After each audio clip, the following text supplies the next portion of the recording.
Benchmark indices scale new highs as stocks charge up in a broad-based rally. Metals, auto, industrials and realty lead the charge. IT and healthcare lag.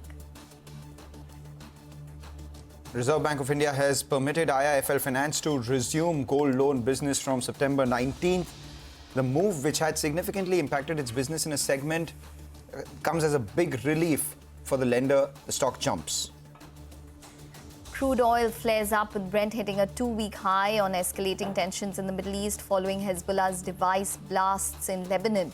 An expectation of high demand in upcoming winter months also aids sentiment. The iPhone 16 is now like an apple in your cart as digital platforms from Big Basket to Blinkit deliver the handset in a jiffy. This even has several queue up at Apple stores to get their hands on the latest edition, some queuing up for over 20 hours.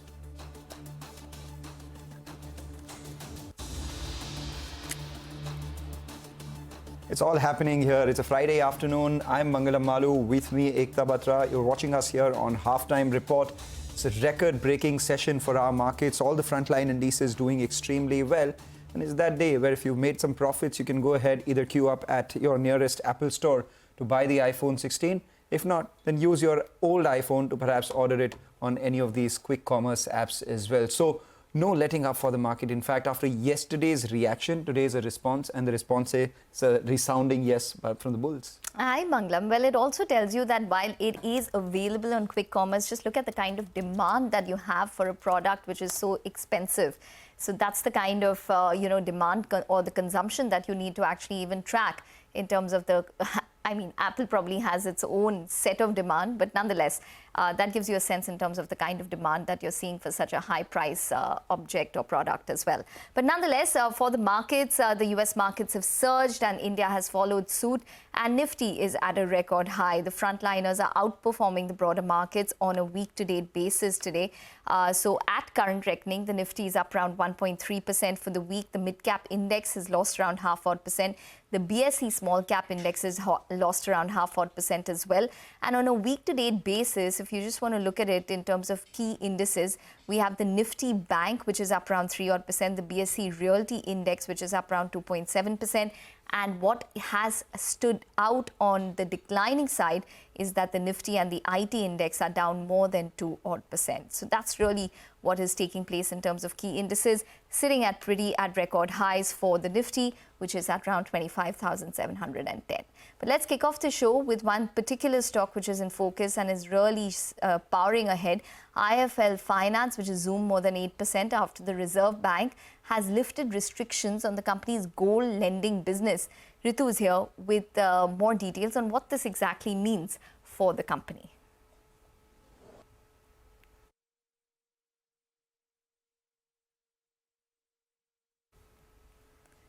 And therefore, you're seeing that sort of reaction on the stock because it's big relief. Well, it's a big relief for IIFL because of RBI lifting restrictions on the gold loan business. That means that IIFL can now resume sanctioning, dispersal, assignment, securitization and sale of gold loans after what has been a 6-month ban from the RBI. Remember, these restrictions were placed on them on the 4th of March because of material supervisory concerns. It was followed by a special audit to look into the deficiencies that concluded in June, and now RBI has lifted these restrictions. The impact has been significant because of this ban. Their gold loan AUM shrank actually from about 26,000 crores in March to 12,000 crores by August, which is a 53% drop in just 5 months. The share of gold loans in the total consolidated AUM also fell from 32% before the RBI action to 21% now, and more than 1 million customer accounts were closed during this period. So lifting of these restrictions removes a key overhang on the company and on the stock.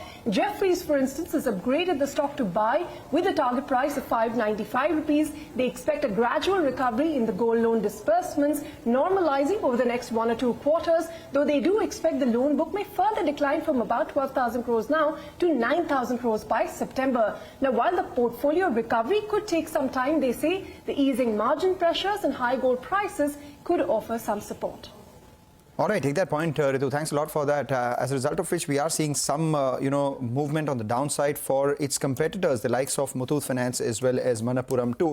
These stocks had seen a bit of a rally when the RBI had put restrictions on gold loan financing by IIFL, citing hopes of market share gains out here, but now that is reversed. So has that trade. Just keep an eye on a couple of these PSUs, all of them doing extremely well. One of them that stands out today is HUDCO, which is up almost 8% this morning. We had the management join us on our channel, talk about, how there could be an increased dispersal by almost 1 lakh crores under the PM Awas Yojana. And this year itself, they could actually increase their dispersal outlook from 35,000 crores all the way up to 45,000 crores. Management will speak more on that in the second half of this year, while maintaining their NIMs around that 3.5% mark as well. Detailed interview where the management spoke about the ROE and ROA targets for the company as well. We'll try and get more on HUDCO in just a bit. But the other stock which is buzzing around today is ITD Cementation. There are reports that suggest that maybe the Adani Group is in race to acquire the promoter's stake. Vivek. Well, absolutely right. So what we've actually done is, remember in the past, even our colleague Yash had done a story on, the stake sale as far as ITD Cementation is concerned. So we went back, to the last couple of months, we passed through the filings that, ITD Cementation has done, and we are actually trying to make sense of how exactly this particular stake sale is panning out. Remember, on July 3rd, ITD Cementation told the exchanges that the parent, which is a Thai company, ITD, had decided to go ahead and divest its stake in the Indian entity. Remember, they held close to 46.6% and they continue to do so. Now, on August 1st, CNBC-TV18 had done a story which mentioned that KEC International had emerged as the frontrunner to acquire the promoter's stake, and there were two other players, one domestic and another foreign player, apart from KEC International, that were interested in this particular stake sale. Very interestingly, KEC International, along with its Q1 results, had gone ahead and said that they were looking to raise close to 6,000 crore rupees, through a fundraising, 4,500 crore of a QIP and a 1,500 crore NCD issue. KEC International also mentioned that they do keep evaluating both organic as well as inorganic growth opportunities. Now, today what we understand from our sources that the Adani Group has also joined the race to go ahead and acquire a controlling stake in ITD Cementation, intending to go ahead and buy out the promoter stake. We reached out to the Adani Group as well. They did not offer any comment to our story or to our queries. Now, just have a look at the deal math. The current market price is close to 550 to 560 crore. The market capitalization is in the range of 9,500 crore. The parent stake at this point would be valued north of 4,400 crore. Remember, if there is an stake being bought, which intends that there will be control of the entity being transferred to the acquirer, there will be an open offer that will be made. So an open offer of an additional 26% is what will be required to be made. So that particular stake value will be in the range of 2,470 crore. So at the current market price, the buyer will need to shell out close to 6,900 to 7,000 crore for this particular deal to go through. It will be interesting to see who actually emerges as the final buyer of this particular entity.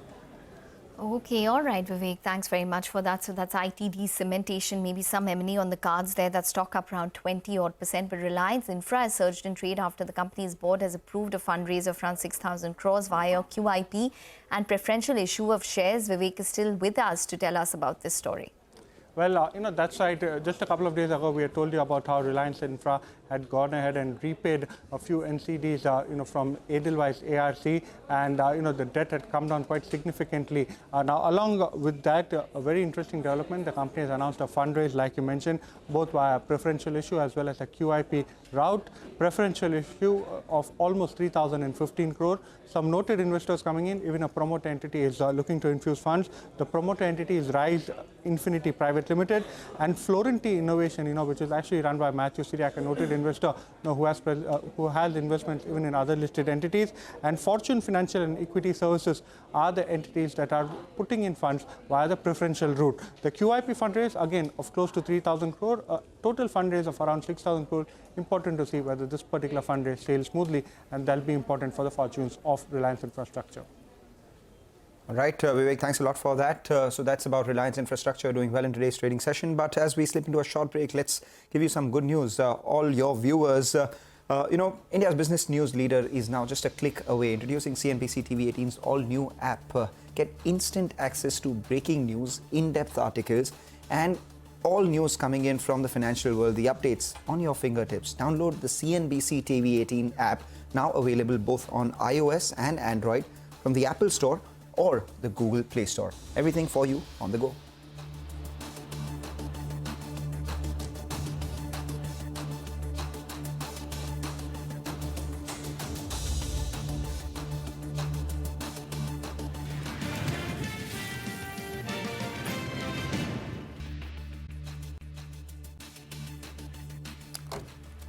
Welcome back. The market continues to do well. The Nifty now comfortable above that 25,700 mark, even as we are looking at 53,600 on the Nifty. Bank closing in on that 60,000 mark once again for the mid-cap index, even as, the Sensex just about 40 points away from a 1,000-point gain on that index. Time for our daily dose of Pharma. Mankind Pharma is one of the stocks which is doing extremely well in trade today, ahead of the company's board meet. Ekta tells us what's on line for the board meet and also a couple of brokerage notes. Well, yes, it's two pieces of news which are really driving Mankind today. First is that there will be a board meet today to consider fundraising. The board is going to approve fundraising, which is going to be via NCD, commercial paper, debt securities or any other securities. The fundraising, remember, is in lieu of funding the BSV acquisition. Remember that Mankind is acquiring the BSV company for a valuation of over 13,600 crores. Now, the acquisition is expected to be funded via debt, equity, internal accruals. They plan to raise around 4,000 crores from internal accruals. They estimate around 70% of funding from debt. The company also has non-core assets, which they will eventually probably look to divest as well. Now, Investec has initiated with a buy on the stock with a target price of 3,300. They say it's their top pick. According to them, the street underappreciates the specialty business and the moat of BSP, both for the near and the longer term. BSV could scale new heights and potentially generate $1 billion in sales and 35% plus EBITDAM by FY32. They forecast 18% EBITDA CAGR on an FY24 to FY27 estimated basis. So they're very bullish on Mankind. That's the other reason you're seeing the stock up around 3%. All right, so that's about Mankind, but you're also looking at Lupin and Zydus, Ekta? Well, yes, I'm looking at Lupin and Zydus on account of news. So, for example, the US Court of Appeals has vacated a district court judgment for the drug Mybetriq generic, which is basically used for overactive bladders. The district court judgment, remember, was favorable to generic companies. Now, this is a setback to Zydus and Lupin, which benefited from the district court judgment. Now, Elara, for example, says that the litigation is far from over. Other potentially strong grounds for invalidation of the patent exist. They expect Zydus plus Lupin to continue to sell the product. Fresh decision by the court should probably take another 9 to 12 months. They are not changing their estimates at this stage. They are building in $128 to $180 million from Mybetriq generic in FY25 and $60 to $90 million in FY26. JP Morgan has said that the development has had uncertainty to the litigation outcome. For example, Mybetriq accounts for 8% and 5% of FY25 and 26 earnings for Lupin and 12% and 5% for FY25 and 26 earnings for Zydus. BofA says they do not expect the companies to stop supplies unless there's a restriction by the court. However, it does create a near-term overhang. Zydus Life, they're neutral, but they've cut the target price. Lupin, they haven't underperformed, but they've cut the target price on that one as well. All right, so that's about Zydus and Lupin. Take a short break, come back on the other side. Manish Hathiramani of Deendayal Investments joins in with some trading strategies.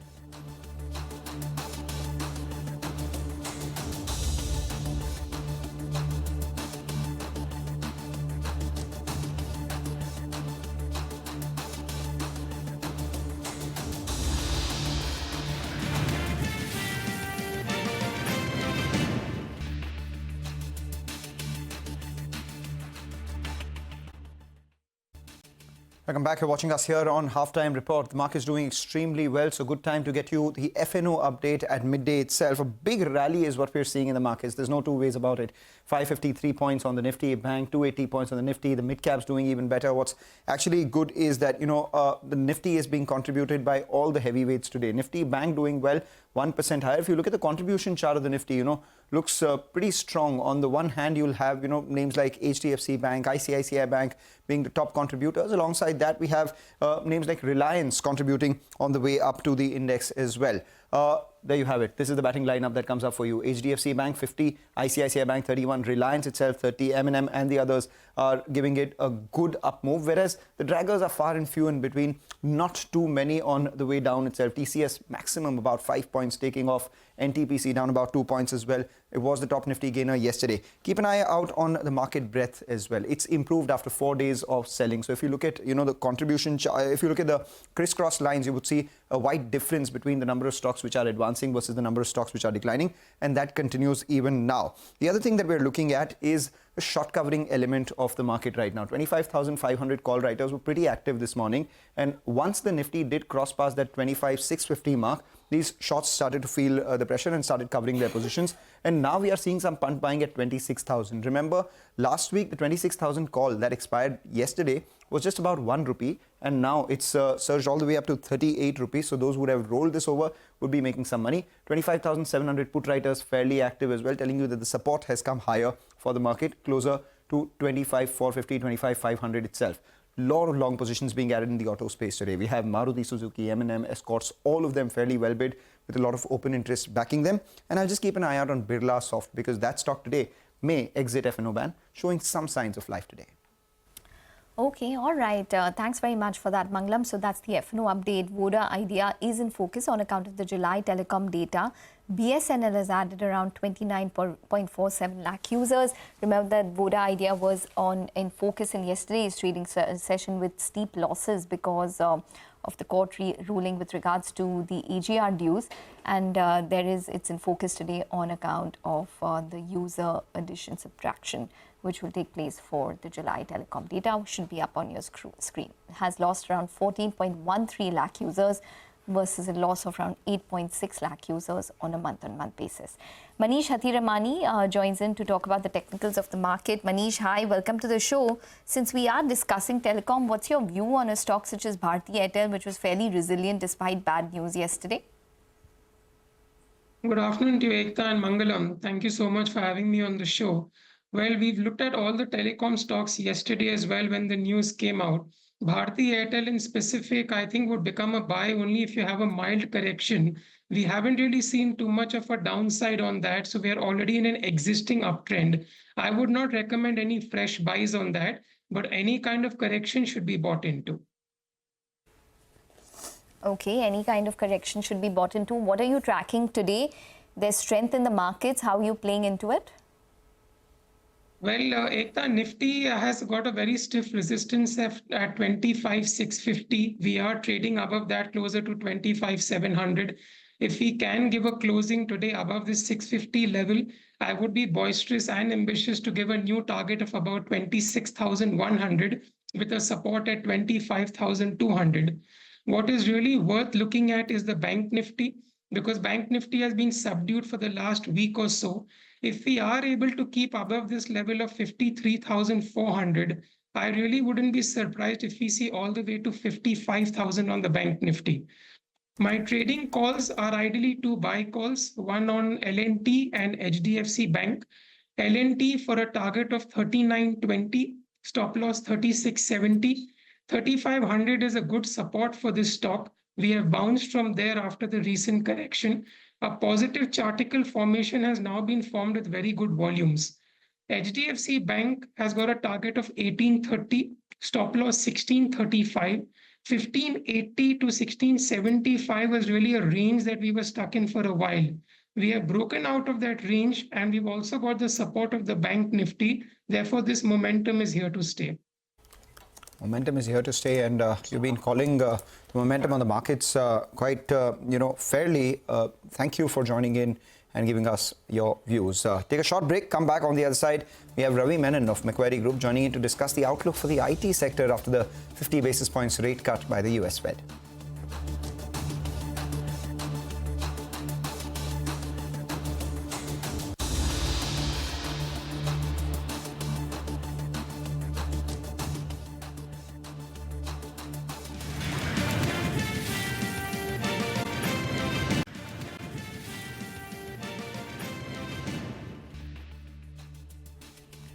Welcome back. Well, steady for the market. So the Nifty is up around 280 odd points. We have the India VIX, which is down around 1% today, and it's declined significantly this month. So it's down around 8 odd percent on a month-to-date basis and 15% on a year-to-date basis. So that's the other factor that you should probably watch out for. But let's focus on our special segment, Fin Street. Abhishek is standing by with a detailed picture of the Q1 FY25 performance in secured versus unsecured lending in the NBFC space. Well, Q1 FY25 has shown that secured versus unsecured lenders have seen a marked difference in their growth as well as pain in the books or asset quality. Let's start with the segment seeing maximum stress, that is the microfinance. Now, microfinance is unsecured small ticket size loans which are extended mostly in the rural as well as semi-urban areas in India. We had highlighted in May of 2024 that rural market has come under stress. Q1 FY25 performance of the lenders focused in this segment showed further deterioration in their asset quality. So the gross NPA and net NPA in absolute value increased by 26 to 27% on a sequential basis, while the loan growth also slowed down. It came down to 1.8% quarter on quarter for players in this segment. This also impacted their stock performance. So from April to now, majority of the lenders have given a negative or lower returns. In contrast, the housing finance sector has seen growth coming in with lower NPA net additions. So AM or asset under management growth in players for housing finance sector has been around 3.2% quarter on quarter. And if you remove the LIC housing finance number, the growth has been more than 7% quarter on quarter. So growth has come in at a cost, which is cost of funds, as calculation shows that 27 basis point decline on a sequential basis is seen with respect to net interest margin on a YY basis, and about 24 basis point sequential decline is seen in their net interest margin. Now, provisions have been lower for them, leading to a marginal growth in their profitability sequentially. Returns have varied amongst lenders from as low as around 3% to as high as more than 60% for players in this segment. Now, the best segmental performance amongst NBFCs has largely been in the commercial vehicle finance segment. AM growth has been around 5.3% quarter on quarter for players in this segment. So Q1 is seasonal in nature, hence there has been marginal deterioration in their asset quality, but it's remained under control. Gross NPA in value-wise increased by 6.4% quarter on quarter. But if you take a look at the ratio, it's increased by only 4 basis points quarter on quarter. Net NPA in absolute value increased by 9.5% quarter on quarter value-wise. But as a ratio, it increased by only 6 basis points quarter on quarter. CV financiers have given healthy returns from April to now in the range of 15% to 37%.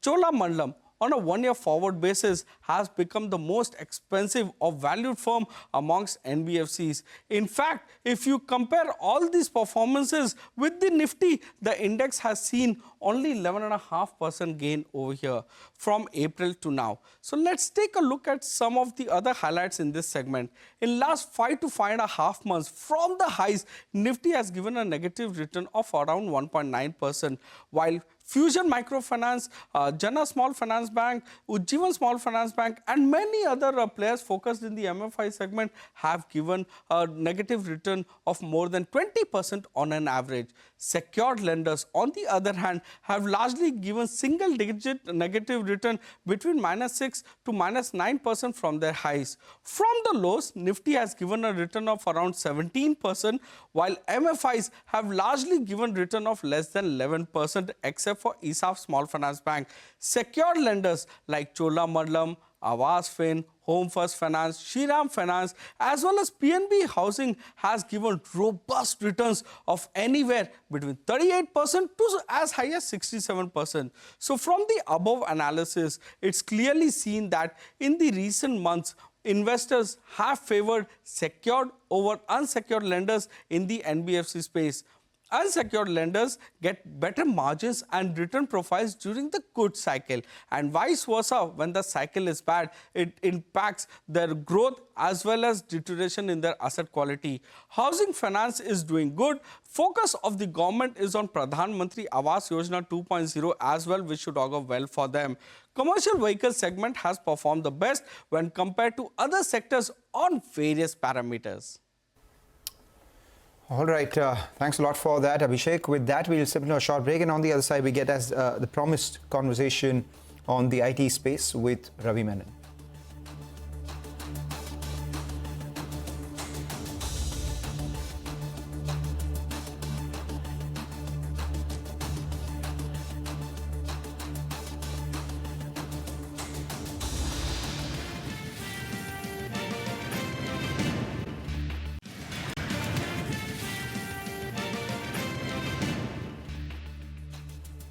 Welcome back. Well, steady for the markets, but let's talk about one particular sector which has been under pressure this week. That's the entire Nifty IT space. Let's put the spotlight on that sector. Macquarie believes that demand for lateral hiring is likely to pick up in FY26, as other lead indicators such as hardware capex are trending higher as well. To decode key trends in the sector and the wage hike outlook, we have with us Ravi Menon, IT and technology analyst at Macquarie Group.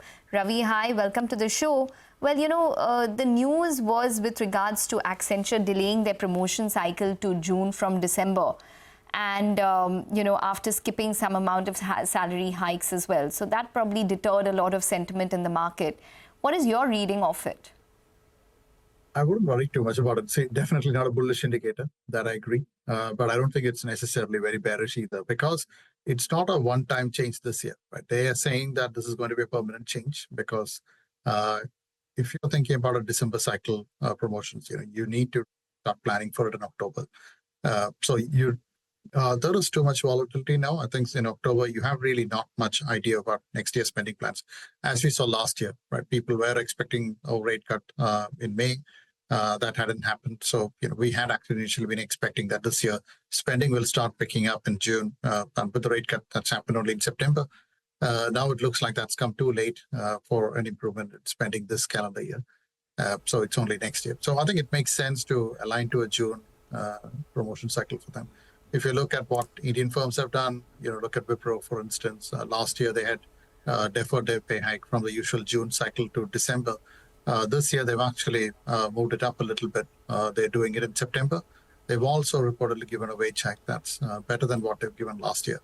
So I would think that that indicates that at least Wipro is expecting a better outlook for next financial year. And we agree, and is starting to pick up.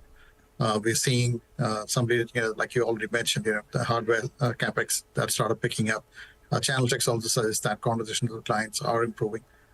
So there is a lot of activity. We hope that will translate into deal bookings in Jan to March and into strong revenue growth by Q1 of next fiscal. That's April to June, calendar year 2025.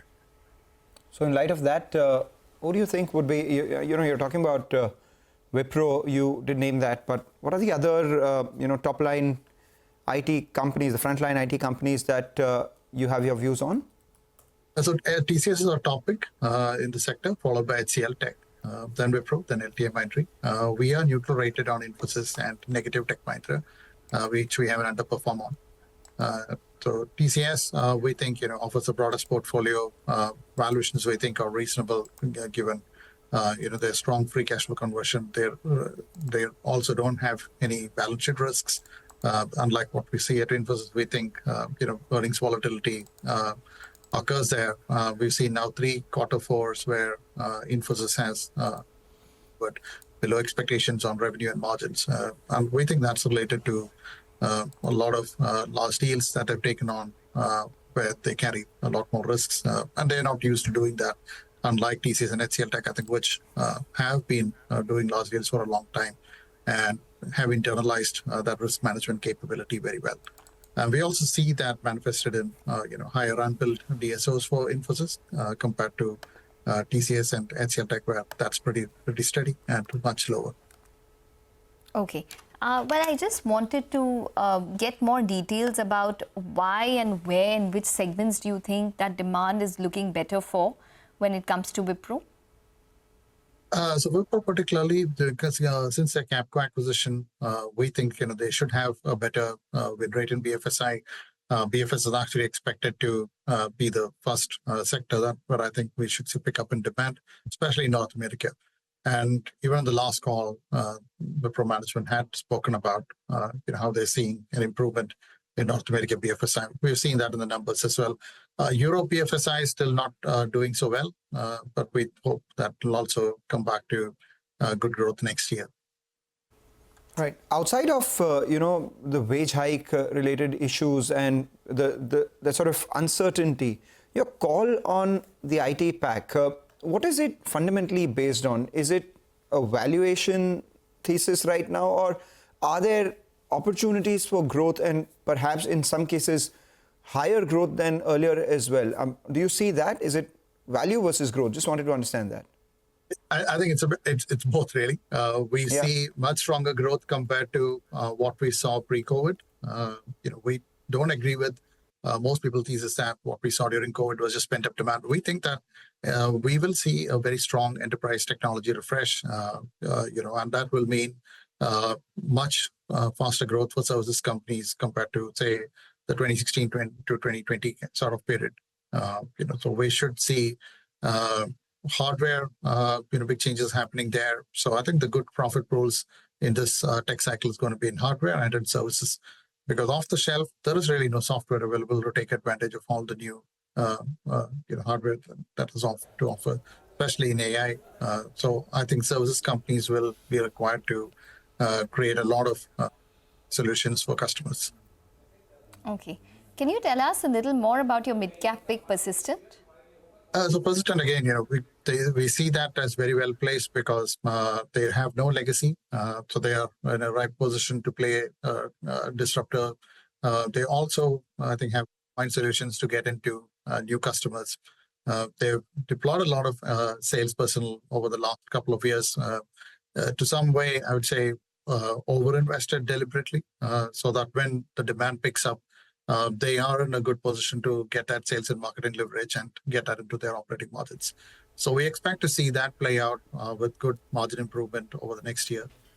We also think that our estimate of 20% plus growth for next year for Persistent is fairly conservative, because their sales team today is 25% at least bigger compared to FY23. So we think that they can potentially add even more revenue than that year if demand comes back, which we expect it will.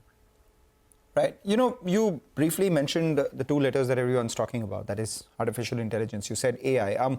From an Indian IT company standpoint, I wanted to know what could the revenue opportunity be for companies that are developing Gen AI based products/services? And secondly, how could this impact their costs? And of all the companies that you track, which one is best placed to benefit from this, and which gets most impacted from this? Right. I would think that BPO firms probably get most impacted because that, especially customer service, is what people are talking about as the first area where AI can be used. We've already heard some companies in the US which have used that to reduce their call center volumes a lot and improve customer satisfaction as well. But none of the large cap IT services firms really do too much customer support. Perhaps with the exception of Tech Mahindra, which I think does customer support for its telecom customers. So I don't really think there is much disruption near term for Indian IT services firms on the revenue side. It's more opportunity because to help enterprises adopt AI, there is everything from setting up specialized hardware to modernizing their data. So there is a lot of services work that I think will be required over the next 2-3 years at least, at a minimum. And for many large enterprises, I think it can be 2-3 years just to get ready for AI adoption, and then a lot of applications to be built on top of that. So we're looking at least 3 to 5 years of strong demand, I think. Right. The reason why I asked you that was because this week earlier we spoke with the management of Happiest Minds, and they did have a bit of an AI startup that they did, just about a year ago, and now it's ramping up quite significantly. They are in active talks with a lot of clients. Do you track that space? Do you track Happiest Minds? What's your call? Happiest Minds is a firm that I do not track very closely. We don't cover it. So Persistent, if you look at, they've launched something called Sasva, which is an AI-based solution to help roll out updates for their customers much faster. So there is productivity benefit, but that actually opens up. If you look at TCS, they've rolled out a legacy modernization program using AI. They're saying that solution accelerates us, compared to what would take 10 years earlier, which nobody actually would sign off on. Today, that's been shortened down to 2 or 3 years. So yes, notionally you might think, isn't that actually negative? But fact is that with a 10-year of effort, no client would take the risk or the cost to actually carry out these programs. So that legacy modernization is now finally an opportunity that might open up over the next couple of years. Okay, all right, Ravi, we're going to let you go on that note. Thanks very much for joining in and speaking with us. And giving your view on the IT space. Well, for the markets, advanced decline ratio is positive at this point in time. So around 2,600 stocks advancing. So that stays steady at around 2:1. We'll take a short break. But up next, Manisha Gupta will join in. She has with her Meghalaya's agri secretary joining in. Stay tuned.